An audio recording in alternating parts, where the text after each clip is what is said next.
Kementerian Dalam Negeri menjalankan siasatan berhubung satu video yang memaparkan jalur gemilang tidak lengkap pada sebuah expo bayi di Ibu Negara baru-baru ini.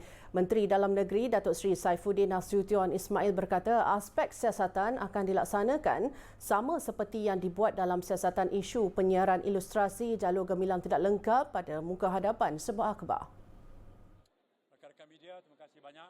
Pada sidang media selepas Perhimpunan Bulanan KDN di Putrajaya hari ini, Datuk Seri Saifuddin mengingatkan semua pihak bahawa bendera ini adalah lambang identiti negara. Saya ambil peluang ini untuk mengingatkan semua pihak bahawa bendera ini adalah lambang identiti negara yang membawa pelbagai makna dan maksud di sebaliknya.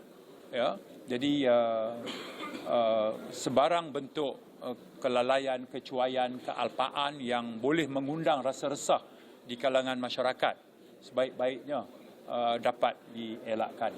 Baru-baru ini tular di media sosial paparan jalur gemilang di belakang pentas gerai sebuah syarikat makanan bayi dari Singapura pada pameran produk bayi di Pusat Pameran Mid Valley Kuala Lumpur dilaporkan tiada simbol bulan sabit hingga mencetuskan kritikan orang ramai.